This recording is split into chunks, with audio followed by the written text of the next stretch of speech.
Live షోకి తిరిగి స్వాగతం. రైతుల కన్నీళ్లతో రాజధాని నిర్మించరాదని ఆనందంతో ఉండే రాజధాని నిర్మించాలన్న పవన్ కళ్యాణ్ వ్యాఖ్యలను సమర్థిస్తారా అంటే 81% మంది అవునంటున్నారు, 19% మంది కాదంటున్నారు. ఇక అతిథుల పరిచయం శ్రీ గోని ప్రకాష్ గారు, శాసనసభ మాజీ సభ్యులు, ఆర్టీసీ మాజీ చైర్మన్. ఇక శ్రీ టీజీవీ కృష్ణారెడ్డి గారు, శాసనమండలి మాజీ సభ్యులు, వైఎస్ఆర్ కాంగ్రెస్ పార్టీ సీనియర్ నేత. శ్రీ రమేష్ నాయుడు గారు, బీజేపీ యువమోర్చా నేత. శ్రీ పువ్వాడ అజయ్ కుమార్ గారు, శాసనసభ్యులు, ఖమ్మం నియోజకవర్గానికి ప్రాతినిధ్యం వహిస్తున్న కాంగ్రెస్ నేత. ఇక పవన్ కళ్యాణ్ టూర్ ఆసక్తికరంగా సాగింది. గతంలో కంటే మెరుగైన రీతిలో ఆయన మాట్లాడారన్న అభిప్రాయం సర్వత్రా వస్తూ ఉంది. అయితే ఆయన చంద్రబాబు గారిని ప్రశంసిస్తూ, మంత్రులను మాత్రం విమర్శిస్తూ తన కొత్త శైలిలో ఆయన మాట్లాడిన తీరు తెన్నులు, మరి రాజధాని నిర్మాణం రైతుల ఆనందంతో జరగాలి తప్ప కన్నీళ్లతో జరగకూడదని, అవసరమైతే దీక్ష కూడా దిగుతానని, అన్నయ్యనే కాదనుకున్న వాడిని ప్రజల కోసం అన్నారు. మరి ఆయన ప్రజల్లో ఈ విధంగానే ముందుకు వెళ్ళగలుగుతారా? అయితే కొందరు మంత్రులు కొంత సానుకూలంగాను, కొందరు మంత్రులు సెటైర్గాను కౌంటర్ ఇచ్చారు.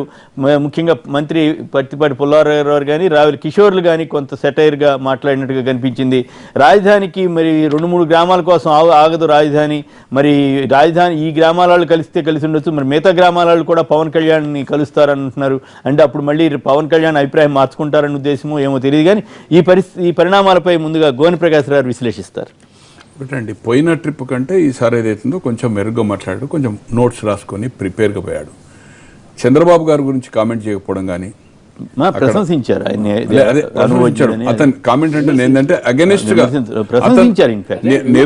నిర్ణయం తీసుకోవాల్సింది చంద్రబాబు. నిర్ణయం అంతా జరిగింది చంద్రబాబు, మంత్రులంతా నిమిత్త మాత్రలే. కానీ కొంత మంత్రులను ఉద్దేశించి కానీ, 2 ఎంపీల ఉద్దేశించి కానీ మాట్లాడడం ఏదైతే మురళీమోహన్ గారికి అయితే అది ఇంట్రెస్టింగ్ పాయింట్. ఏమాట ఒప్పుకోవాలి కదా ప్రకాష్ గారు. అంటే మురళీమోహన్ గారికి ఔటర్ రింగ్ రోడ్ లో కొంత భూమి పోతాకెళ్ళి గందరగోళం చేశారు కదా. ఇక్కడ మరి రైతుల భూములు ఇన్ని పోతా ఉంటే ఎట్లా అనేది కొంచెం ఇంట్రెస్టింగ్ పాయింట్. ఇది దేశంలో, ఆంధ్రదేశంలో ఉండే కాదు, దేశంలో ఉండే ఏ పౌరుడు కానీ ఏదైతుందో 33,000 ఎకరాల పైన ఏదైతుందో రాజధాని ఏదైతుందో భూమి ఎక్కడ లేదు. తర్వాత దీని ప్రాజెక్ట్ ఏదైతుందో 2015 నుంచి దాదాపు 2050 వరకు, 50 అంటే 35 సంవత్సరాలు. అతను ఒక అనుమానం కూడా వెలుబుచ్చాడు, రేపు తెలుగుదేశం ప్రభుత్వం రాకపోతే ఏంటి పరిస్థితి అని. పక్క రాష్ట్రంలో మహారాష్ట్ర చూసినాం, మన పవర్ ప్రాజెక్ట్ ఇప్పుడున్న ఇక్కడ ఈ రాష్ట్రంలో, తెలంగాణ రాష్ట్రంలో కానీ ఆంధ్ర రాష్ట్రంలో ప్రాజెక్ట్స్ ఏమైతున్నాయి, దానికి ఎన్ని వేల కోట్లు ఖర్చు పెడితే ఏమైతుంది. ఈవెన్ సిటీలో ఇవాళ మెట్రో చూస్తున్నాం ఏం పరిస్థితి అవుతుందో. అదే ఉస్మానియా కానీ, అదే సెక్రటరియట్ కానీ ప్రాణహిత డిజైన్ మార్చడం వల్ల నేను అనుకుంటున్నా 10,000 కోట్లు. తర్వాత కొన్ని జిల్లాలకు అవుతుంది, జిల్లాలో కూడా నిరసన అవుతున్నది. సో ఈ పరిస్థితుల్లో పవన్ ఏదైతుందో అగ్రెసివ్ మాట్లాడకున్నా, గతంలో పార్టీ పెట్టినప్పుడు కానీ పంచెలు ఊడదీస్తా అని చెప్పి ఎంత ఆవేశంగా మాట్లాడాడో, ఎంత బ్యాక్ పోయాడో చూసాము. వాళ్ళ ఒక చిరంజీవి గారి కూతురు లవ్ మ్యారేజ్ సందర్భంలో కొంచెం ఘర్షణ జరిగేది. ఆ ఘర్షణలో ఏదైతుందో అతని దగ్గర రివాల్వర్ లైసెన్స్ ఉండే, దాంతో ఏదన్నా జరుగుతుందనే ఉద్దేశంతో పోలీస్ స్టేషన్ పోయి సరెండర్ చేసి ఆవేశంగా ఒక ప్రెస్ కాన్ఫరెన్స్ పెట్టాడు. రేణు దేశాయ్ అనే వైఫ్ ఏదైతుందో కూర్చుండి ₹1 కోటి ఏదైతుందో ఇమీడియట్గా చెక్ ఇచ్చి, ఆ చెక్ను ఏదైతుందో నేను దీంతో నిధి ఏర్పాటు చేస్తున్నా దాన్ని చేస్తున్నాడు. ఇంతవరకు దాన్ని ఏం జరిగింది, ఫోర్స్ అని పెట్టాడు. తో అతని పోరాటం నిన్న స్టేజ్ దిగిపోతూ కూడా ఒకటే మాట చెప్పాడు, నేను మీతో ఉంటాను, ఎక్కడికి పారిపోనని. కానీ మళ్ళీ ఇక్కడికి వచ్చిందంటే మళ్ళీ ట్విట్టర్నే ఇప్పటి వరకు దాదాపు అయితే అట్లా కాదుగా. మామూలుగా కొన్ని పత్రికలు ఏమైనా ప్రచారం ఏంటంటే చంద్రబాబు గారిని కూడా కలుస్తారని, కలిసి ఉంటే కొంత అది ఏమన్నా చర్చలతో కలిసి ఉంటే ఏమన్నా డిఫరెంట్ టాక్స్ కలవలేదు కదా. అతను ఏమంటుండే, పోరాటం అంటే రోడ్ల మీద పోరాటం కాదు, చర్చల ద్వారా, డైలాగ్ ద్వారా అంటుండు. ఇప్పటికైనా చంద్రబాబుని కలిసి అల్టిమేట్ కలిస్తే విమర్శ వచ్చి ఉండేదేమో కదా. కాకుండా కలిసి ఏదైతుందో ఆపమని ఇప్పుడు అక్కడి ప్రజల దగ్గరికి 2 సార్లు వెళ్ళారు. ఇప్పటికైనా చంద్రబాబును కలిస్తే ఇంకొక రకమైనటువంటి అభిప్రాయం రాదు. తప్పేం లేదు, నేను పోరాటానికి సిద్ధం ఉన్నాను, నేను ధర్నాలు చేయడానికి సిద్ధంగా ఉన్నాను, మీరు దీంట్లో మార్పు చేసుకోవాలా, ఇంత ల్యాండ్ అవసరం లేదు, దాని మీద ప్రిపేర్ అయ్యి.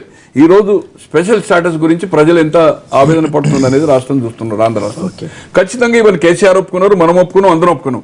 ఆంధ్రకి ఏదైతుందో రాష్ట్ర విభజనలో ఇంతవరకు ఏ రాష్ట్రాలు అయితే విభజన భారతదేశంలో జరిగినో, ఏ రాష్ట్రానికి జరిగినంత అన్యాయం ఏదైతుందో ఆంధ్రాకి జరిగింది. ఇది వెరీ క్లారిటీ. అది కేసీఆర్ గారు కూడా ఒప్పుకున్నారు, గవర్నర్ ముందు కానీ పత్రికల్లో కానీ. సో దాని గురించి ఇప్పటి వరకు మోడీ గారిని ఏదైతుందో స్పెషల్ స్టేటస్ ఇంత పబ్లిక్లో 13 జిల్లాల్లో ఉద్యమాలు జరుగుతూ ఉంటే ప్రతి పార్టీ ప్రతి కార్యకర్త అంటే ప్రతి సంఘాలు ఏదైతుందో బయటకు వస్తూ ఉంటే మరి ఏ ఒక్క రోజు ఏదైతుందో మోడీకి అంత చనువున్నా దాని గురించి కూడా అతను ప్రయత్నం చేయడం లేదు. అది వేరే ఇష్యూ అనుకోండి, మళ్ళీ అది మాట్లాడతాడు. ఏది ఏమైనా దీని గురించి ఏదైతుందో స్టాండ్గా ఉండి ఖచ్చితంగా ఇదే నిర్ణయంపై ఉండి వాళ్ళతో పోరాటం చేస్తే ఏదైతుందో పవన్ కళ్యాణ్ రాబోయే రోజుల్లో ఖచ్చితంగా అవుతుంది. కానీ నిన్నటి పరిస్థితి చూస్తే మొన్నటి ఎంపీలు కానీ మంత్రులు క్రిటిసైజ్ చేసిన దాని మీద వాళ్ళ మీద దానికోసం ఒక ఛాన్స్ చూసి నిన్న ప్రజల్లో పోయినట్టు కనిపిస్తా ఉంది. దీని వెనుక ఏదైతుందో అతనికి రాజకీయ వ్యూహం ఉంది. వచ్చే 2019 ఎన్నికల్లో ఖచ్చితంగా వ్యూహం కొంత ఏదైతుందో అతనికి రాజకీయ సలహాదారులు గాని కొంత పెట్టుబడిదారులు గాని వెనుక ఉన్నారు. లేకపోతే ఏదైతుందో ఈ ప్రయత్నం గాని ఈ మాట గాని రాకపోతే తర్వాత రాయలసీమను కూడా ప్రస్తావించిండు. రైతులు కాక రాయలసీమకు ఏదైతుందో అన్యాయం జరిగింది రాయలసీమకు. దీని ఇష్యూలో ఏదైతుందో ఖచ్చితంగా పవన్ కళ్యాణ్ రాబోయే రోజుల్లో ఏదైతుందో తెలుగుదేశంతో విభేదించే అవకాశాలు చాలా కనిపిస్తుంది. రైట్. కృష్ణారెడ్డి గారు, ఇది 3 బార్ల ముందుకి 2 బార్లు వెనక్కి అన్నట్టుగా కనబడుతుంది పవన్ కళ్యాణ్ గారిది. ఇది కేవలము మంత్రులు తర్వాత కొంతమంది పార్లమెంట్ సభ్యులు ఇచ్చినటువంటి ప్రహసనానికి లేకపోతే ఎగతాళి చేసినటువంటి పరిస్థితికి అటాక్ చేయాలనేటువంటి ఉద్దేశంతో బయటకు వచ్చినట్టు కనపడుతుంది. కానీ చిత్తశుద్ధితోని రాజధాని నిర్మాణానికి ఇంత ఎందుకు రైతులను బాధ పెట్టడం ఎందుకు అనేది ఆ మాట ఎందుకు అనలేదు ఆయన అసలు? ఎంత ఎందుకు అనేది తీసుకురాలేదు, అది తీసుకురాలేదు. ఏళ్ళ వరకు మాట్లాడేది తీసుకురాలేదు. నిజంగా చిత్తశుద్ధి ఉంటే చంద్రబాబు నాయుడు గారిని కలిసి డైరెక్ట్గా ముందుగానే కలిసి ఏంటి మీరు ఏం చేస్తున్నారు, రైతులు ఎందుకు బాధ పెడుతున్నారు, మీరు నిజంగా చేయాలనుకున్నట్టయితే మరి రాజశేఖర రెడ్డి గారి ప్రభుత్వంలో మీరు భూసేకరణని వ్యతిరేకించారు కదా, అది గుర్తు చేశాడు. అది ఎందుకు చేయాలనా గుర్తు చేయడం. ఇది ప్లేయింగ్ టు ది గ్యాలరీ ఎందుకండి? ఇది ప్లేయింగ్ టు ది గ్యాలరీ అంటే ఏంటంటే జనానికి నేను ఇది చేస్తున్నానని అనిపించుకోవడానికి. కానీ నిజంగా చిత్తశుద్ధి ఉన్నట్టయితే రైతుల మీద నీకు అభిమానం ఉంటే డైరెక్ట్గా మాట్లాడి చెప్పండి ఇది చేయడానికి సమ్మతం కాదు అని చెప్పండి. తర్వాత అసలు ఆ సిఆర్డిఏ యాక్ట్లో ఉన్నటువంటి ప్రావిజన్సే ఆయనకి ఇంకా పూర్తి అవగాహన వచ్చినట్టుగా లేదు. అంటే ఓవరాల్ అంటే ఎంతమంది రైతులు ముందు ఒప్పుకున్నారు, తర్వాత అభ్యంతర పత్రాలు ఎంతమంది ఇచ్చారు, అభ్యంతర పత్రాలు ఇవ్వనోళ్ళు ఎవరు, అభ్యంతర పత్రాలు ఇవ్వనోళ్ళలో పెద్ద భూస్వాములు ఉన్నారా, ఆ ఊళ్ళల్లో లేని వాళ్ళు ఉన్నారా అనేది కొంత కలెక్ట్ చేస్తే ఒక అవగాహనకు వస్తుంది. మరింత సమాచారంతో పోతే అయితే మంత్రి పుల్లారావు మీ జిల్లా కదా, ఆయన అంటాడు 2-3 ఊళ్ళ కోసం ఆపుతామా, మరి ఇప్పుడు వీళ్ళు వెళ్ళి కలిశారు, రేపు వీళ్ళు కూడా వెళ్ళి కలుస్తారు అంటారు. అప్పుడు మళ్ళీ పవన్ కళ్యాణ్ అభిప్రాయం మారిపోద్దా? ఇది అదే అనేదండి పిర్రగిల్లి బుజ్జగిచ్చటం అనేది. పుల్లారావు గారు కూడా నిర్దిష్టంగా మాట్లాడమనండి, పవన్ కళ్యాణ్ ఎవరు చెప్పడానికి మేము పోతాము అనమనండి. మరి అదెందుకు బాహాటంగా చెప్పగలిగితే.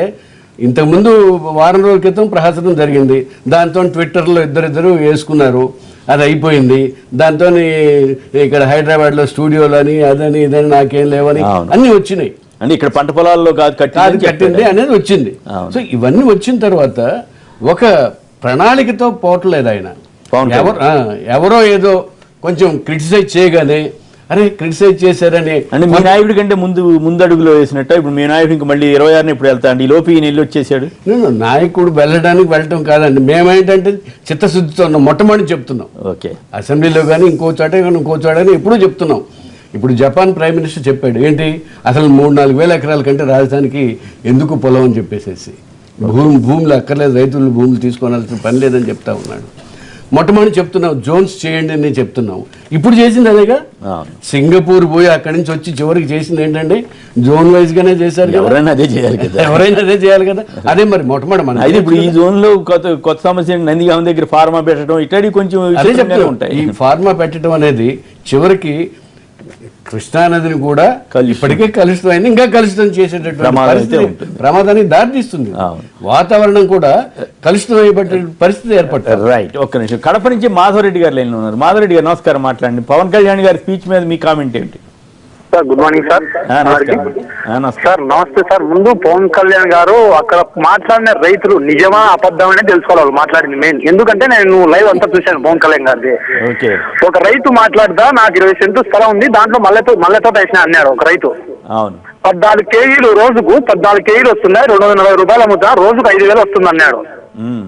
వస్తుందంటే అతనికి రోజుకు 5,000 అంటే నెలకు 1,80,000, సంవత్సరానికి 18 లక్షలు. అతను సంవత్సరంలో 18 లక్షలు పండిస్తున్నాడా? మీరు కూడా పొరపాటు పడుతున్నారు. రోజు అంటే ఆ కోసిన రోజు అని అర్థం. ఆ రైతు సరిగా చెప్పలేకపోయాడు కానీ కోసిన రోజు వచ్చిందని అర్థం. అంతేగాని రోజు ఎట్లా వస్తుంది అట్లా చెప్పా మరీ అంత తెలివి తక్కువగా చెప్తారా? సరే కొంత ఎక్కువ చెప్పాడా తక్కువ 6 పంచుకోవాలని చెప్పాడు, దాంట్లో ఖర్చులు కూడా ఉంటాయి, అది వేరే విషయం. మీరు చెప్పింది వాస్తవం కాదు, రోజు వస్తాయి అనేది కరెక్ట్ కాదు. అతను ఉద్దేశం సరిగా చెప్పలేకపోయిండొచ్చేమో కానీ బట్ మీరు అన్నది పాయింట్ అయితే డౌట్ అయితే అందరికీ వచ్చే అవకాశం అయితే ఉంది. మాధవరెడ్డి గారు చెప్పండి, కంప్లీట్ చేయండి. మాధవరెడ్డి గారు సార్ ఒక నిమిషం. ఇప్పుడు పొన్నం ప్రభాకర్ తెలంగాణ ఎంపీ మాట్లాడుతూ తెలంగాణలో ఉండే వాళ్ళకు స్థానికేతలకే ఉద్యోగాలు ఇవ్వాలన్నాడు మాట్లాడారు ఇంతకుముందు మీడియాలో. ఓకే, అది ఆ విధంగా జరిగి అన్ని రాష్ట్రాల్లో చట్టాలు తెచ్చి స్థానికేతలు ఉద్యోగస్తులు ఇస్తే ఇక్కడ ఆంధ్రాలో భూమి తీసుకోకుండా ఈ భూమి తీసుకుంటేనే కంపెనీలు వస్తాయి. కంపెనీలు వచ్చినప్పుడే అలా నేను ఎంపీ స్టూడెంట్, కంపెనీలు వస్తేనే మాకు ఉద్యోగాలు వస్తాయి. భూములు తీసుకున్నప్పుడు కంపెనీలు రావు. అలాంటప్పుడు మేము కంపెనీలు రాకపోతే ఉద్యోగాలు వేరే రాష్ట్రాలు వెళ్ళాల్సి వస్తుంది. మొత్తం ప్రభాకర్ చెప్పినట్టు వేరే రాష్ట్రాల్లో చట్టాలు తెచ్చి స్థానికేతలు ఉద్యోగాలు వచ్చామో మాకు ఎలాంటి ఎలా పోవాలి సార్ రాష్ట్రాలకు? ఓకే, అది వేరే చర్చలేండి. ఇదంతా మీరు మీ అవగాహన వేరే ఇష్యూ మీద మాట్లాడుతున్నారు. విజయ్ కుమార్ గారు మరొకరు లైన్లో ఉన్నారు. విజయ్ కుమార్ గారు నమస్కారం, మాట్లాడండి. హలో, నమస్కారం మాట్లాడండి ప్లీజ్. పవన్ కళ్యాణ్ గారిని మేము సినిమా పరంగా బాగా అభిమానిస్తాం సార్. ఓకే, కానీ రాజకీయంగా కొన్ని స్థిరమైన నిర్ణయాలు తీసుకోవాలి సార్. ఆయన ఒక నిరాహార దీక్ష, ఇప్పుడు ప్రజలకు అన్యాయం జరుగుతుంది అంటాడు, నిరాహార దీక్ష చేస్తానంటాడు, మళ్ళీ ప్రజలు ఇబ్బంది పడతారంటాడు. ఇట్లా లేకుండా ఏదో ఒక నిర్ణయం ఖచ్చితమైన నిర్ణయం తీసుకుని రావాలి. అదే ఆయన చెప్పారు కదా, ధర్నా చేస్తే జనానికి ఇబ్బంది అని చెప్పి చేయట్లేదని అన్నాడు కదా నిన్న. అదే కరెక్ట్, చెప్పండి. ఓకే, స్థిరమైన నిర్ణయాలు తీసుకోవాలని మీ సూచన. రైట్. రమేష్ గారు మీ వాదన ఏమిటి? ఎట్లా పవన్ కళ్యాణ్ గారు ముందుకెళ్తున్నట్ట లేనట్ట? మీ మిత్రుడు కదా పవన్ కళ్యాణ్ గారు ఒక ప్రభుత్వానికి ఒక నిర్మాణాత్మకమైనటువంటి సూచనలు చేశాడు అని అనిపించిందండి. పవన్ కళ్యాణ్ గారు రాష్ట్రం విడిపోయినటువంటి సమయంలో రాష్ట్రానికి ఏ నాయకుడైతే సమర్థవంతంగా పరిపాలన చేయగలుగుతాడు, సౌకర్యాలు, రాజధాని నిర్మాణం ఇవి చేయగలుగుతాడు అనేటువంటి ఆలోచనతో ఆయన ఆ రోజు ఇక్కడ కేంద్రంలోనూ అక్కడ రాష్ట్రంలోనూ 2 చోట్ల మద్దతు ఇచ్చాడు. బాగా కష్టపడ్డాడు. తనకు సంబంధించినటువంటి అభిమానులందరినీ కూడా ఓట్లు అన్నీ కూడా డైవర్ట్ చేసే ప్రయత్నంలో సక్సెస్ అయ్యాడు. ఇదే సమయంలో ప్రజా సమస్యల మీద ఆయన మాట్లాడాల్సినటువంటి గురుతర బాధ్యత కూడా ఉంది. రోజువారీ మాట్లాడకపోతే ఒక సమస్య, ఎప్పుడన్నా అప్పుడప్పుడు వచ్చి మాట్లాడితే ఒక సమస్య. ఇది అట్లాంటప్పుడు నిర్దిష్టమైనటువంటి అని ఎట్లా అంటారు మీరు? విధానం నిర్దిష్టమైన విధానం ఎట్లా అవుతుంది? ఆయనకంటూ ఒక కల్పన ఉంది. విషయం ఏంటంటే రాజధాని నిర్మాణం చేసేటువంటి సమయంలో 33,000 ఎకరాలు చాలా సక్సెస్ఫుల్ గా భూసేకరణ జరిగింది. రిమైనింగ్ గ్రామాలు ఏవైతే ఉన్నాయో వాళ్ళకు కొన్ని రకాలైనటువంటి ఇబ్బందులు ఉన్నాయి. అయితే పవన్ కళ్యాణ్ గారు ఈ సమయంలో ఏం చేసి ఉండాలంటే, నా యొక్క అభిప్రాయం కూడా దీంట్లో జోడిస్తున్నా, ఏంటంటే మొదట్లోనే ఇంకొంచెం ముందుకు వెళ్ళి ఆ సమయంలో యూనిఫామ్గా అన్ని గ్రామ ప్రజలను యూనిఫామ్గా తీసుకొని ఆయన సూచనలు చేసినంటే, ఇంకా లేకపోతే ఇస్తున్నటువంటి కాంపన్సేషన్ ఏదైతే ఉందో బెటర్ కాంపన్సేషన్ చెప్పింటే బాగుండేది అని అనిపిస్తుంది.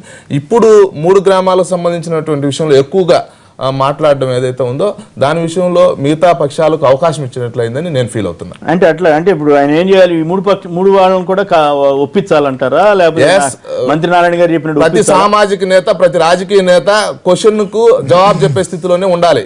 అది జవాబుదారం అంటారు. ఇది రాజకీయ పార్టీలు కావచ్చు, సామాజిక పార్టీల యొక్క ప్రాథమికమైనటువంటి లక్షణం. సామాజిక పార్టీ అంటే సామాజిక సంస్థకు, ఓకే, రాజకీయ పార్టీకి వేసేటప్పటికి ఆన్సర్ కూడా ఇచ్చేటువంటి, కొన్నిటికి పరిష్కార మార్గాలు చెప్పే స్థితిలో కూడా ఉండాలని నా భావన. సామాజిక సంస్థని ఇప్పుడు రాజకీయ పార్టీ కాదా జనసేన? పరిపూర్ణంగా ఇంకా రాలే కదా, పరిపూర్ణంగా రాలేదు కాబట్టి సామాజిక సంస్థ అంటారు. ఆయన ఇంకో హెచ్చరిక చేశారు, సామాజిక అంటే గుర్తుకొచ్చింది, కులాల కొట్లాట రాకుండా జాగ్రత్త పడాలన్నారు. ఏంటి ఆయన ఉద్దేశం ఏమిటది? అంటే ఆంధ్ర ప్రాంతంలో ఉన్నటువంటి పరిస్థితులు మీకు అందరికీ తెలుసు. యూనిఫామ్గా రాష్ట్రం ఉన్నటువంటి సమయంలో క్యాస్ట్కు సంబంధించినటువంటి కొన్ని ప్రభావితం చేసే స్థితిలో లేవు. కానీ ఆంధ్ర ప్రాంతం విడిపోయిన తర్వాత కోస్తా ప్రాంతంలో ముఖ్యంగా రాజధాని ప్రాంతంలో అక్కడ గతం నుంచే ఎప్పటి నుంచో కులాల ఆధిపత్యం ఉంది కాబట్టి ఆ ఆధిపత్యం భవిష్యత్తులో రాకుండా చూడాలి. గతంలో జరిగిన రంగా కావచ్చు, దేవినేని ఫ్యామిలీల మధ్య గొడవ కుల ఘర్షణలుగా ఏ విధంగా దారితీసాయో అలాంటి పరిస్థితులు పునరావృతం కాకుండా ఇప్పటి నుంచే జాగ్రత్తగా వ్యవహరించాలి. ఇలాంటి కొన్ని ఆలోచనలతో ముందుకు పోతే బాగుంటుందని చెప్పాడు. అది మంచి సూచనే. Okay, right. గణేష్ గారు విశాఖపట్నం నుంచి లైన్లో ఉన్నారు. గణేష్ గారు నమస్కారం, మాట్లాడండి. సార్ నమస్తే అండి, నేను వైఎస్ఆర్ కార్యకర్తనండి. వైఎస్ఆర్ కాంగ్రెస్ తప్పులేదు, ఇట్లా చెప్పి మీ ఇష్టం, మీరు ఏదైనా మాట్లాడండి, తప్పులేదు. కార్యకర్తనండి నేను. ఇప్పుడు చంద్రబాబు నాయుడు గారి విధానం ఎలాగున్నదంటే అండి, హలో మాట్లాడండి ప్లీజ్, మాట్లాడండి. ఇప్పుడు చంద్రబాబు నాయుడు గారి విధానం ఎలాగుందంటే, నేను కూడా ఒక ఎస్సీ కమ్యూనిటీకి సంబంధించిన వాడిని అండి.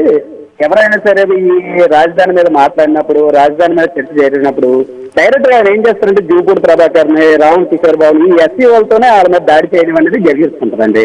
ఉదాహరణకి మనకి కర్నూలు జిల్లాలో ఉంది, కర్నూలు జిల్లాలో కూడా అదే చేశారు.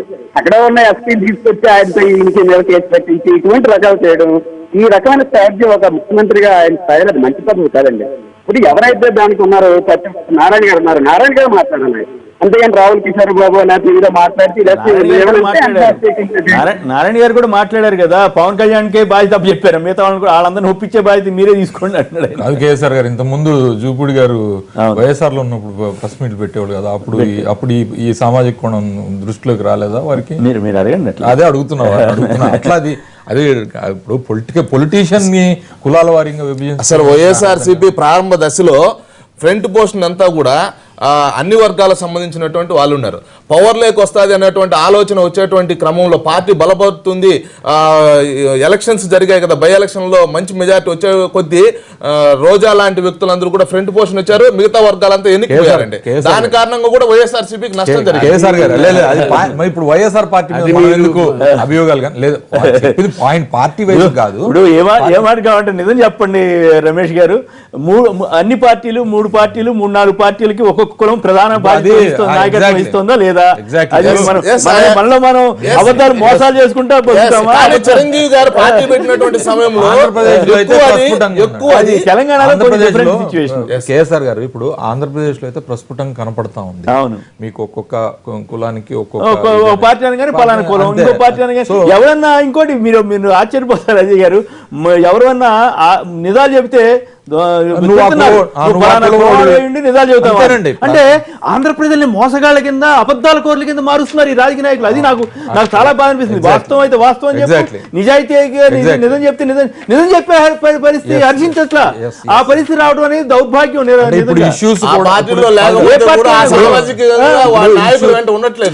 ఇప్పుడు ఇష్యూ ఉంది కాబట్టి మనం let's not get diverted. Correct మీరు అన్నది. యాక్చువల్గా ఈ ఇష్యూలో భూసేకరణ ఇష్యూ, రాజధానికి సంబంధించిన భూసేకరణ ఇష్యూలో పవన్ కళ్యాణ్ గారు ముందు జనసేన పార్టీగా నిర్దిష్టంగా తన పార్టీ పాలసీ ఒకటి వాల్వ్ చేసుకొని ఆ పార్టీ పాలసీగా తన మిత్రపక్షం కానీ బానిసను కాదన్నారు. మిత్రపక్షంగా ఒక బాధ్యతాయుతమైన పార్టీగా వారు ఒక పాలసీ తయారు చేసి ఇవ్వండి రాజధానికి ఇన్ని ఎకరాలు కావాలి, లేకపోతే భూసేకరణ ఇట్లా చేయండి అనో, లేకపోతే ఇతరత్రాగా ముందుకెళ్లాల్సిన అవసరం ఉంది. ప్లస్ రెండోది, మొన్నటి వరకు ఈ ఎన్నికలు జరిగిన వరకు పవన్ కళ్యాణ్ గారు జనసేన పార్టీ అధినేతగా, తెలుగుదేశం పార్టీ అధినేతగా చంద్రబాబు నాయుడు గారు, బీజేపీ పార్టీ అధినేతగా మోడీ గారు, ముగ్గురు కూడా ఒక సమాన వ్యక్తులుగానే ముందు ప్రజల దగ్గరకు వచ్చి ఓట్లు అడిగారు. సరే, వీళ్ళందరూ ఎవరు ప్రభావితం చేస్తే వాళ్ళు చేసి తెలుగుదేశం పార్టీ బీజేపీ కంబైన్ అక్కడికి వచ్చింది. ఇవాళ ఎందుకు పవన్ కళ్యాణ్ గారు తన స్థాయిని తగ్గించుకొని రావేల మన పచ్చిపాటి పుల్లారావు లేకపోతే నేను అదే చెప్తాను, try to understand my point. Same meeting లో చంద్రబాబు నాయుడు గారు అనుభవం అందుకని వారికి నేను ఇది చేశానని చెప్పి తన స్థాయిని ఎందుకు ఆ మంత్రుల స్థాయికి తగ్గించుకుంటున్నారు అనేది, నేను దిగదార్చుకుంటున్నారని పదం వాడిని కానీ తగ్గించుకోవడం ఎందుకు అంటున్నా. ఒకటి. రెండోది ఒకవేళ కనుక ఇప్పుడు నారాయణ గారు పత్తిపాటి పుల్లారావే ఉండరా, రేపు తెలుగుదేశం పార్టీ రాకపోతే చంద్రబాబు నాయుడు గారు కూడా ఉండరుగా. ఇప్పుడు ముఖ్యమంత్రిగా చంద్రబాబు నాయుడు గారు కూడా ఉండరు కదా, వీళ్ళిద్దరే కాదు కదా ఉండేది. సో చంద్రబాబు నాయుడు గారు నమ్మే కదా మీరు ఆ పార్టీకి. సో నేనేమన్నానంటే, ఇందాక వారు చెప్పినట్టు, మన మాజీ శాసనమండలి సభ్యులు చెప్పినట్టు, లేకపోతే మన మిత్రులు చెప్పినట్టు, అసలు ముందు చంద్రబాబు నాయుడు గారి దగ్గరికి వెళ్ళటంలో తప్పు లేదండి. కాదు ఈ ధర్నా కాదు, ముందు అసలు ఫస్టే యూ షుడ్ హావ్ టేక్ అక్కడికి వెళ్తే ఇక మొత్తం క్లియర్ అయిపోతుంది, అటు ఇటు తేలిపోయే పరిస్థితి రాకూడదు. సార్ నేను ఒక మాట చెప్తాను, మీరు కాదు చంద్రబాబు గారి దగ్గర ఒక మెస్మరిజం ఉందనుకోండి, ఆయన అట్లా కాదు పవన్ మీరు అర్థం చేసుకోండి, అది ఇది నా బాధలు ఇవి ఇట్లా చెప్పారనుకో, అటు రైతుల దగ్గరికి వెళ్ళలేక ఇటు బయటికి వెళ్ళలేక నానా బాధపడాలి కదా. ఒకసారి వెళ్తే పెద్ద నాయకుడి దగ్గరికి వెళ్తే ఒక ప్రాబ్లం ఉంటది కదా, చేసే అవకాశం ఉంటది కదా. అది కూడా అవ్వచ్చు. పవన్ కళ్యాణ్ గారికి తనకంటూ ఒక కరిష్మా ఉంది కదా, ఇప్పటికీ ఉంది, ఆ కరిష్మా ఉంది. బహుశా ఆ కరిష్మాని నిలబెట్టుకోవటానికి నెక్స్ట్ 3.5 years తను శ్రమ పడాల్సిన అవసరం ఉంది. అంటే పొలిటికల్ కరిష్మా, నేను అనేది ఫిల్మీ కరిష్మా కాదు, సో పొలిటికల్ కరిష్మా ఉంది. ఈ జనసేన పార్టీని నిజంగా కూడా ప్రత్యక్ష రాజకీయాల్లో ఎగ్జాక్ట్లీ. సో నేను స్పెసిఫిక్ గా ఈ ఇష్యూ గురించి నేను చెప్పను, కానీ తన కరిష్మాని తన స్టేచర్ ని తగ్గించుకోవడానికి ఈ ఉపయోగపడుతున్నాయి. అయితే సెన్సిబుల్ పొలిటీషియన్, ఇప్పుడు మొన్న పుష్కరాలప్పుడు కూడా అక్కడ తొక్కిసలాట జరిగింది, కొంతమంది చనిపోయారండి, వేల మంది లక్షల మంది ఉన్నారు. ఒక సెన్సిబుల్ స్టేట్మెంట్ ఏంటంటే నేను ఇప్పుడు అక్కడికి వెళ్తే ఇంకా కేఆస్ అవుతుంది. నిన్న కూడా అంతే ధర్నా, ఇప్పుడు ధర్నా అనేది ప్రతి పొలిటికల్ పార్టీ ప్రతిసారి చేయాల్సిన అవసరం లేదండి. తన ధర్నాకు బదులు నేను దీక్ష కూర్చుంటా అన్నాడు, అమరణ దీక్ష చేస్తా అన్నాడు. ఓకే, దీక్ష చేసి ఎక్కడో చోట కూర్చుంటే ప్రజలకు ఇబ్బంది ఉండదు, ధర్నాలు చేస్తే మాత్రం డెఫినెట్గా ఇబ్బంది ఉంటుంది. ఆ రకమైన సెన్సిబుల్ పొలిటీషియన్. కానీ నేనేమంటున్నానంటే your sensible in certain aspects, but broader perspective లో ఒక పొలిటికల్ పార్టీగా ముందుకు పోవాల్సిన ప్రయత్నంలో ఒకవేళ కనుక నిజంగా 2019లో తననే ఆ ప్రాంతానికి, ఆంధ్ర ప్రాంతానికి ప్రొజెక్ట్ చేసుకోవాలంటే మాత్రం డెఫినెట్ మంచి ఆస్పెక్ట్ చెప్పారు. ఒక్క నిమిషం, గణేష్ గారు వైజాగ్ నుంచి. హలో గణేష్ గారు, చింతలపూడి నుంచి జయవరత్నం గారు, నమస్కారం అండి, మాట్లాడండి. Sir good morning sir. నమస్కారం, మాట్లాడండి. పవన్ కళ్యాణ్ గారి స్పీచ్ మీద మీరేమంటారు? ఆయన స్థాయి తగ్గించుకున్నాడని అజయ్ గారు చెబుతున్నారు, మీరేమంటారు? అది సార్, మన పవన్ కళ్యాణ్ గారు ఎప్పుడు కూడా ఈ ట్విట్టర్ల మ్యాన్లా మిగిలిపోతున్నాడు. నిన్న జనం దగ్గరికి వెళ్ళాడు కదా, నేను జనం దగ్గరికి వెళ్ళిన తర్వాత కూడా అట్లంటే అట్లా ఇట్లా అంటున్నారు, అట్లా వెళ్ళాడు, జనాల్లోకి వెళ్ళాడు. ఓకే, జనాల్లోకి వెళ్ళిన తర్వాత దాని ప్రత్యక్ష పోరాటంలోకి వెళ్ళాలి కదా సార్. ప్రత్యక్ష పోరాటానికి వెళ్ళాల్సిందేనా? అంటే ఆ సమస్య జనాల్లోకి వెళ్ళి మీటింగ్లు పెట్టి అది చేస్తాను ఇచ్చేస్తానని చెప్పడం కాదు, లేకపోతే భూములు లాక్పోద్దని చెప్తున్నాడు, వచ్చేస్తున్నాడు, ధర్నా చేస్తానంటున్నాడు, వచ్చేస్తున్నాడు. గతంలో కూడా చాలా విషయాల మీద ఎట్లానే మాట్లాడి దాని మీద స్టేబుల్ గా లేడు ఆయన. అవును, అంతేకాకుండా 2-3 కీలక అంశాల మీద ఇంతవరకు తన అభిప్రాయం చెప్పలేదు.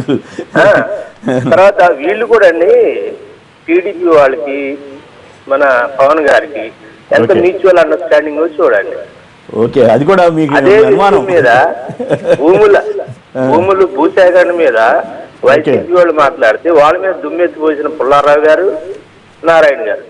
ఓకే, పవన్ కళ్యాణ్ గారు కూడా ఇదే విషయం మీద మాట్లాడితే ఆయనకి మేము నచ్చ చెప్తాం, ఆయన బుద్ధికిచ్చే ప్రయత్నం. అంతే, న్యాచురల్ కదా, అట్లాగే చేస్తారు. ఇప్పుడు అట్లా కాదు ఇందాక నిన్న పవన్ కళ్యాణ్ గారు గుర్తు చేశారు, వ్యాన్పిక్ ఇష్యూ కన్నం బలరాం గారు గుర్తు చేశారని చెప్తున్నాడు. నిజానికి అసలు వ్యాన్పిక్ భూములకు వ్యతిరేకంగా రైతుల భూములు తీసుకుంటారా, పొలాలు తీసుకుంటారా, పచ్చడి పొలాలు తీసుకుంటారా అని చంద్రబాబు నాయుడు గారు వెళ్ళి పెద్ద ఆందోళన చేసి ఇచ్చారు. అలాగే అనేక చోట్లకి వెళ్ళారు, కాకినాడ సెల్స్ని రద్దు చేస్తా ఉన్నారు. చేయగలిగారా?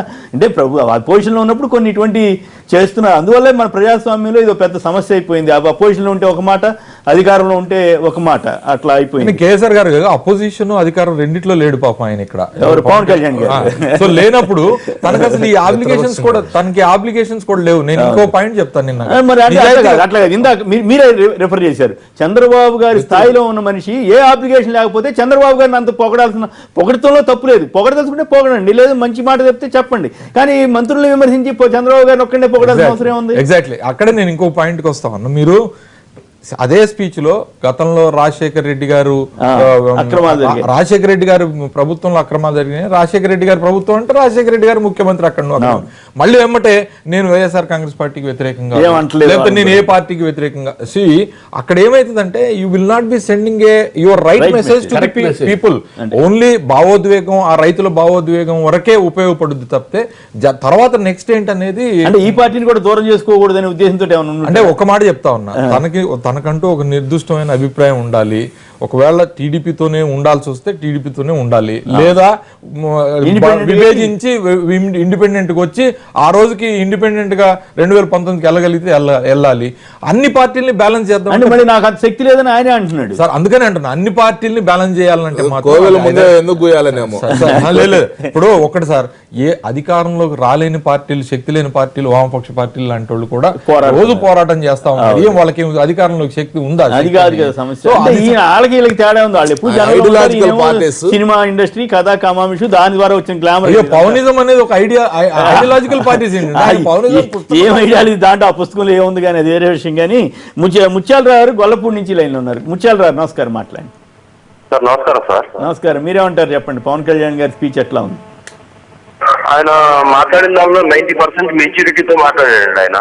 కంపారిటివ్ గా ప్రభుత్వం విషయంలో కానీ ప్రభుత్వానికి కూడా ఇప్పుడు వెళ్ళి నేను రోడ్డు మీద కూర్చొని పోరాడి ఆలోచన చేసేది జరిగేది కాదు. అది ఇబ్బంది పడుతుంది తప్పితే వాళ్ళు కూడా ఆలోచించుకోవాలని ఇబ్బంది పడటం ఎందుకు వచ్చినట్టు చెప్పండి. నేను నన్ను చెప్తా కృష్ణారెడ్డి గారు మీతో కూడా మాట్లాడాలి సార్. మీతో కూడా మాట్లాడాలి, మీతో కూడా మాట్లాడాలి. ఇప్పుడు ఆయన చెప్పింది ఏంటంటే ప్రభుత్వానికి కొంత టైం ఇస్తున్నారు. ఇక్కడ ఉన్న సమస్య గురించి ప్రభుత్వానికి కొంత టైం ఇచ్చారు. చంద్రబాబు నాయుడు గారు ఆలోచించమన్నాడు.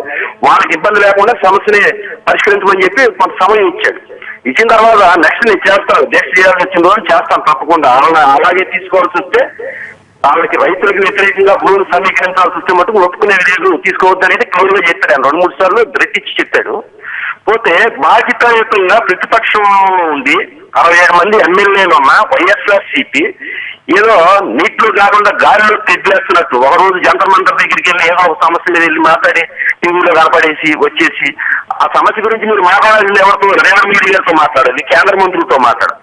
జంతర్ మంతర్ దగ్గర రాహుల్ గాంధీని, సోనియా గాంధీని, కాంగ్రెస్ పార్టీని తిట్టి అక్కడి నుంచి వచ్చి ఇక్కడ మంగళూరులో ఒక రోజు దీక్ష పెట్టి మీ నాయకులు ఒక 60 మంది 70 మంది స్టేజ్ మీద మాట్లాడి ఆ దులుపుకొని చెప్పింది గొడవలు ఎత్తేసామని అందరికీ కాకుండా నిర్ణయాత్మకంగా మీరు చేయండి దీక్షలో.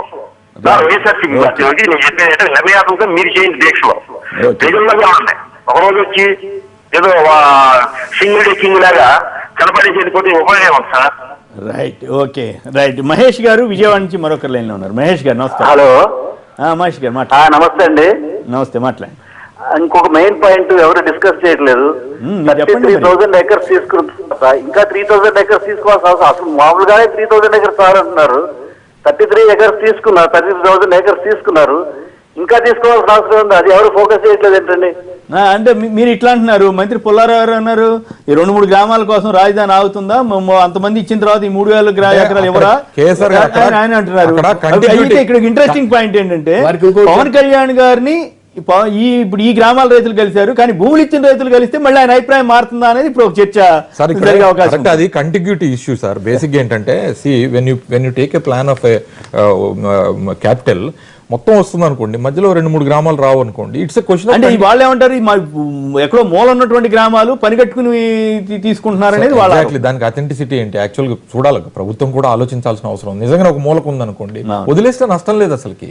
ఒక మూలక లేకపోతే నిజంగా టెక్నికల్ గా ఇష్యూ అయితే అది మధ్యలో ఉండి అది. అంటే ఇక్కడ కొంత సమస్య ఏంటంటే కొందరు ఏమంటున్నారంటే అక్కడ ఇతర పార్టీల వాళ్ళకి సంబంధించిన వాళ్ళు ఎక్కువ మంది ఉన్నారు కాబట్టి ఖచ్చితంగా, లేకపోతే ఇతర సామాజిక వర్గాలను, లేకపోతే రకరకాల కాంబినేషన్స్ ఉన్నాయి అంటున్నారు. అవి కూడా ప్రభావం చూపించాయా అనేది ఒక ప్రచారం. ఇప్పుడు ప్రతి ఊర్లో కూడా అన్ని పార్టీలు ఉంటాయి సార్, అన్ని పార్టీలకు సంబంధించిన భూములు ఉంటాయి. ఇప్పుడు ఎక్వైర్ చేసిన వాటిల్లో కూడా అందరూ తెలుగుదేశం పార్టీ వాళ్ళే ఉంటారా, వేరే పార్టీల వాళ్ళు కూడా ఉంటారు. So but then the issue is that what is your requirement ఏందనేది చూసుకోండి. ఒకవేళ అది మధ్యలో లేదనుకోండి, మెజారిటీ ఆఫ్ ది మీరు గ్రామ సభ అయితే కండక్ట్ చేయాలి కదా. ఎక్కడ ఆర్డినెన్స్ సార్? ఆర్డినెన్స్ కూడా వెనక్కి తీసుకున్నారు. ఇప్పుడు తీసుకోలేదు, వెనక్కి పోయినట్టే కదా. మీరు ఇంకొక విషయం కూడా చెప్పాలి, మహేష్ గారికి చెప్పాలి, ఆయన లైన్ లో ఉన్నారో లేదు తెలియదు. మరొక 40,000 ఎకరాలు డీనోటిఫై చేయబోతున్నారు. అటవీ ఇది కాకుండా ఆల్రెడీ చేస్తున్నారు అంటున్నారు. అంటే లక్ష ఎకరాలు డెవలప్ చేయడానికి ఇంకా మీ నోటీస్ రాలేదేమో. మరొక 40,000 ఎకరాలు డీనోటిఫై చేయబోతున్నారు. అంటే ఏంటంటే టోటల్ గా ఒక దగ్గర 80,000 ఎకరాలు. అవును. అంటే అయితే సింగపూర్ వాళ్ళు మొదలు వాళ్ళు ఒక పత్రికలో వచ్చిన కథన ప్రకారం మొత్తం అంతా కలిపి 250 ఎకరాల ముందు చేస్తాం, ఆ తర్వాత మిగతా అన్నారంట. మరి ఇప్పుడు ఈ 1,00,000 ఎకరాలు తీసుకుంటే 80,000 ఎకరాలు 80 ఏళ్ళు అయినా చేయలేరు సార్. ఇది ఏంటంటే అత్యాశ తప్పితే ఈ 80,000 ఎకరాలను రాజధానికి 80 ఏళ్ళు అయినా సరే చేయలేరు. That is not correct. ఇప్పుడు హైదరాబాద్ రాజధాని ఉందండి, హైదరాబాద్ రాజధాని అంటే మొత్తం ప్రభుత్వం నిర్మాణం చేసిందా? ప్రజలు వాళ్ళకి అవసరాలు పోతే అంతే అంటున్నా. ఇప్పుడు దానికి ప్రభుత్వం 80,000 ఎకరాలు చేయాలంటే సార్ 80 ఏళ్ళు అయినా సాధ్యమయ్యేది కాదు సార్. అది ఓవరాల్ గా ఈ ఎపిసోడ్ ఏంటంటే పవన్ కళ్యాణ్ గారు యొక్క మాటల వేగవంతం పెరిగిన తర్వాత ప్రభుత్వంలో ఉన్నటువంటి మంత్రులు కావచ్చు, అధినేత చంద్రబాబు నాయుడు గారు కావచ్చు, ఆలోచన విధానం కొంత మారింది, కొంత చేంజ్ అయింది. ఎలా అంటే అగ్రెసివ్ గా చూడండి, అంటే పవన్ కళ్యాణ్ కాబట్టి అగ్రెసివ్ కాదు, చంద్రబాబు నాయుడు గారు చెప్పారు సార్. మీరేంటి చంద్రబాబు నాయుడు గారే చెప్పారు, మీరు దానికి ఎక్కువ రెస్పాండ్ కాకండి అంత అయిపోయిన తర్వాత గమనించాల్సిన అవసరం ముందు చెప్పరా సార్? ముందు కూడా చెప్తారు. మంత్రులు అందరూ ఘాటుగా మాట్లాడేసిన తర్వాత ఎవరు మాట్లాడారు? ఘాటుగా ఎవరు మాట్లాడారు చెప్పండి? అంత మాట్లాడినట్టు ఎవరైనా మాట్లాడారు? అంతకు ముందు అయితే మళ్ళీ అదే చంద్రబాబు గారు మళ్ళీ అన్నారు కదా, అభివృద్ధికి మరి భూమి తీసుకోపోతే ఎట్లా అని ఆయన కూడా అన్నారు కదా. అది అనాలి మరి, అనకపోతే కాదు సార్, ఆ మాట కూడా అనలేదు అనుకోండి. ఆ పాయింట్ తో పాటు అంతకుముందు మరి ఆల్రెడీ 4 రోజుల పాటు నడుస్తా ఉంది కదా, అప్పుడేం వారించలేదు ఎవరిని. స్ట్రాటజీ అట్లా ఉంటది, ఒకళ్ళు ముందుకెళ్ళాలి, ఒకళ్ళు స్ట్రాటజీ, పొలిటికల్ స్ట్రాటజీ. అంటే పవన్ కళ్యాణ్ ఇక్కడ ఇంట్రెస్టింగ్ పాయింట్ ఏంటంటే పవన్ కళ్యాణ్ దగ్గరికి నిజంగానే ఆ మిగతా ఇచ్చిన భూముల రైతులు వస్తే పవన్ కళ్యాణ్ గారు ఏం చేస్తారు? మీరు అట్లా వీళ్ళకి దగ్గరికి వెళ్ళడానికి వీల్లేదు, మీరు మా తరఫున ఉండాలా, మీ మెజారిటీ మాది కదా, ఆ 3 గ్రామాల తరఫున ఎట్లా వెళ్తారని అడిగారు అనుకోండి. అయితే ఇక్కడ పాయింట్ అంటే జనసేన కార్యకర్త ఒకరు నేను మొదలు పెట్టిందే మేము ఇక్కడ అని ఇక్కడ నిన్న జరిగిన కార్యక్రమంలో అన్నారు. మీరే ఒకటండి, ఆ ఇచ్చిన గ్రామాల్లో కూడా ఏదైతుందో మోటివేషన్ ఫోర్స్ ఉందని చెప్పి కొందరు ఏదైతుందో మేము అక్కడ ఫోర్స్ చేయడం వల్ల మాకు బెదిరింపులు చేయడం వల్ల చేసినాం అనేది కోర్టులో కూడా పిటిషన్ వేసినలా ఆల్రెడీ వాలంటీర్ ఇచ్చినామనే వాళ్ళు కూడా పిటిషన్ లో ఉన్నారు. ఇప్పుడు కూడా నిన్న పవన్ కళ్యాణ్ దగ్గర కూడా ఏదైతుందో మమ్మల్ని బెదిరించి తీసుకున్నారని వేరే గ్రామాలలో కూడా వచ్చి అక్కడ రిప్రజెంట్ చేసినట్టుగా మనకు టీవీలో చూస్తే కనబడతా ఉన్నారు. అక్కడ కూడా వాలంటరీగా ఏదైతుందో రాజధాని వస్తే మేము ఏదో త్యాగం చేసినామనే ఉద్దేశంగా లేదు. ఓ ప్యాకేజీ గీకేజీ ఏదో అనౌన్స్ చేశారు. కానీ ఇప్పటికీ నిర్దిష్టంగా ఏదైతుందో ఇప్పుడు మీరు అగ్రిమెంట్ చూసినప్పుడు ఏదైతుందో జపాన్, సింగపూర్ కానీ దాదాపు 65% ప్రోడక్ట్ ఏదైతుందో వాళ్ళది అక్కడ ఇంకా వేరే ప్రోడక్ట్ చేయడానికి వీల్లేదు. ఇది 35 ఏళ్ల ప్రాసెస్. రేపు ఆయన ఒకటే డౌట్ అంటే క్లారిటీగా చెప్పలేకపోయింది, కానీ రేపు ప్రభుత్వం చేంజ్ అయ్యేది ఉంటే, ఈ ప్రభుత్వం రాకపోతే ఇది 35 ఏళ్ల ప్రాజెక్టు. దీన్ని ఏదైతే ఉన్నదో రేపు వచ్చిన ప్రభుత్వం ఏదైతే ఉందో ఇప్పుడు అందరూ వ్యతిరేకం చేస్తున్నారు. ఎవరు వచ్చినా కూడా దీనికి హర్డిల్ చేసే అవకాశం ఉంది. అప్పుడు ఏదైతుందో ఈ భూములు కానీ ఇది కానీ ఈ అభివృద్ధి కానీ అంటే అటుగా చంద్రబాబు గారి గతంలో మరి నేను కాకినాడ సర్జానికి ఇచ్చేస్తాన్నారు, ఇవ్వలేదు. వ్యాన్ పిక్ భూములు తీసేసుకుంటానన్నారు, అసలు దాని జోలికి వెళ్ళలేదు. పై ఇప్పుడు అక్కడ ఓటర్ పెడతామని చెబుతున్నారు. మరి అంటే అప్పుడు గవర్నమెంట్లు డెఫినెట్లీ ఈ ఇష్యూ మాత్రం ఏదైతుందో ఈ 35,000 గవర్నమెంట్ అంటే అది నోటిఫైడ్ చేస్తున్నారు. 40,000 ఇది గవర్నమెంట్ ల్యాండ్ ఉంది. ఖచ్చితంగా ఏదైతుందో దీని మీద అభ్యంతరాలు వస్తాయి. ఈ ప్రాసెస్ ఏదైతుందో ఆగిపోయే అవకాశం ఉంటుంది. దాంట్లో ఏమాత్రం అనుమానం లేదు. రైట్. వెంకట్రావు గారు గుంటూరు నుంచి లైన్ లో ఉన్నారు. వెంకట్రావు నమస్కారం, మాట్లాడండి. హలో వెంకట్రావు నమస్కారం, మాట్లాడండి. హలో నమస్కారం అండి. నమస్కారం, మాట్లాడండి. హలో మాట్లాడండి ప్లీజ్. నమస్కారం అండి. ప్లీజ్ మాట్లాడండి దయచేసి. సార్, మరి పవన్ కళ్యాణ్ గారు 4 రైతుల కోసం స్వాగతం, అదేవిధంగా జగన్ గారు కూడా రైతుల కోసం స్వాగతం.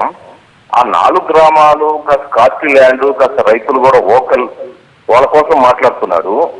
అట్లా కాకుండా ఈ కోర్ క్యాపిటల్ అయిన ఉద్దండరాయపాలెం, లింగాయపాలెం, తాళాయపాలెంలో దళిత రైతులు ఉన్నారు, బలహీన వర్గాలకు చెందిన రైతులు ఉన్నారు, వాళ్ళ భూములు పోతున్నాయి. మొత్తం 29 గ్రామాల్లో పేదవాళ్ళ యొక్క జీవనం పోతా ఉంది, చిన్న చిన్న రైతుల జీవనం పోతా ఉంది. వాళ్ళ గురించి కూడా వాళ్ళు మాట్లాడితే బాగుంటుంది. అసలు చర్చలో కూడా ఎక్కడ కూడా ఈ చిన్న రైతుల గురించి, ఎస్ఐఎల్ భూముల రైతుల గురించి, బలహీన వర్గాల రైతుల గురించి ఒక్క చర్చ కూడా జరగట్లేదండి. చాలా దురదృష్టకరం. పవన్ కళ్యాణ్ గారు, జగన్మోహన్ రెడ్డి గారు వెంటనే వీళ్ళ గురించి కూడా మాట్లాడాలి. కేవలం అదేదో రిచ్ రైతులు లేదా పెద్ద రైతులు మాట్లాడుతున్నా సరే, వాళ్ళు కూడా రైతులే పాపం, వాళ్ళ గురించి నా మధ్య అభ్యంతరం లేదు. కానీ నాకున్న అభ్యంతరం అండి. కరెక్టే వెంకటరావు, మీరు మంచి పాయింట్ రేజ్ చేశారు. గతంలో ఇక్కడికి మన భార్గవశ్రీ అని సిపిఐ ఎమ్మెల్యే ఆయన వచ్చి ఖచ్చితంగా ఆ ఇష్యూస్ మీద ఎక్కువ మాట్లాడి వెళ్ళినటువంటి సందర్భం కూడా ఉంది. కరెక్టే మీరు చెప్పింది. అయితే నిజానికి ఇప్పుడు మనం ఎవరన్నా అయ్యా అది మంచిది కాదు ఇది అంటే, నువ్వు అభివృద్ధి నిరోధకుడివి, నువ్వు అభివృద్ధిని అడ్డుకుంటున్నావని గవర్నమెంట్ దాడి చేస్తే ఏం చేయగలగాలి? కాబట్టి గవర్నమెంట్లో ఒక రకమైన విచక్షణ పోతూ ఉంది. ఈ ప్రభుత్వం ఆ ప్రభుత్వం అని కాదు, ఏ ప్రభుత్వం కూడా విమర్శను తట్టుకునే పరిస్థితి లేకుండా పోతోంది, మీడియాని భరించే పరిస్థితి లేకుండా పోతోంది. ఇవన్నీ జరుగుతున్నాయి. కానీ జనంలో ఆ చైతన్యం రాకపోతే జనంలోనే నువ్వెవడో మా ఇష్టం మేము ఇస్తా అన్నప్పుడు ఇచ్చండి మంచిదే, సంతోషం అనాలి. కాబట్టి మీరు చెప్పిన పాయింట్లో జనంలో ఆ వ్యతిరేకతనండి చైతన్యం వచ్చి మాకు న్యాయం చేయండి, మాకు ఈ రకమైన ఇబ్బందులు ఉన్నాయని చెప్పగలిగే పరిస్థితి ఉంటే తప్ప ప్రభుత్వాలు వాళ్ళు ఇష్టం వచ్చినట్టు వాళ్ళు చేసుకెళ్తున్నారు. ప్రభుత్వం ప్రజాస్వామ్యం ఈ విషయాల మీద చాలా రకరకాల సమస్యలు వస్తున్నమాట వాస్తవం. వెంకటరావు రేజ్ చేసినటువంటి పాయింట్ చాలా కీలకమైంది. మరి ప్రభుత్వం ఖచ్చితంగా ఆ విషయాల్లోకి వెళ్ళాలి. అయితే వాళ్ళు మీరు నెలకు 2,500 ఇస్తున్నాం కదా అని ఒక వాదన తీసుకొస్తున్నారు. రమేష్, ఆ రైతులు ఇంకొక స్టేట్మెంట్ కూడా ఇచ్చారు. రైతు కూలీలు, అయితే రైతు కూలీలు చాలా మంది ఉంటే 10,000 మందికి ఇస్తున్నారని నిన్న ఒక వార్త వచ్చింది. రైతు కూలీలు చెప్తానండి, నేను ఇందరికి మొట్టమొదటి చెప్పాను, ఇది నిర్దిష్టమైనటువంటి ప్రణాళికతో పోవట్లే. అసలు భూములు కోల్పోయిన రైతులు ఎంతమంది, కూలీలు ఎంతమంది, అసలు వృద్ధులను వితంతువులు లేకపోతే మిగతా వాళ్ళు ఎంతమంది అనేది గణాంకాలు లేవు కదండి. సర్వే చేశారు పూర్తిగా ఉన్నట్టయితే. ఉన్నాయి, సర్వే చేశారు కదా, ఇంతమంది ఉన్నారు చెప్పారు కదా. అసలు ఈ 2,500 అంటున్నారు కదా, నాకైతే సమాచారం లేదు. ఇది ఎన్ని సంవత్సరాలు ఇస్తారు? 10 ఏళ్ళు ఇస్తా అన్నారుగా. అంటే మామూలుగా అయితే రైతులకైతే 10 ఏళ్ళు, మరి వీళ్ళకి కూలీలకి ఎంతకాలం ఇస్తారు?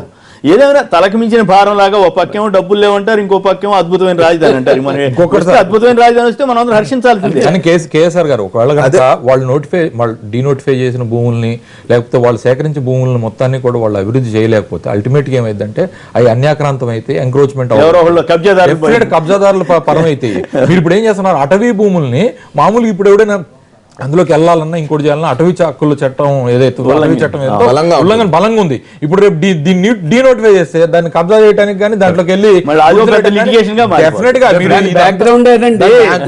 ఇది ప్రైవేట్ వ్యక్తులు మాఫియాల చేతుల్లోకి వెళ్ళిపోద్ది, డెవలప్ కాకపోతే. ఏంటంటే పవన్ కళ్యాణ్ గారు చెప్పితే కూడా మా నాయకుడి మీద నమ్మకంతో ఇస్తామనేటువంటి ఇద్దరు ముగ్గురు అని ఉంటారు. ఏదైనా మనం ఇద్దరు ముగ్గురు అన్నటువంటి విషయాలను మనం చర్చిస్తున్నాం.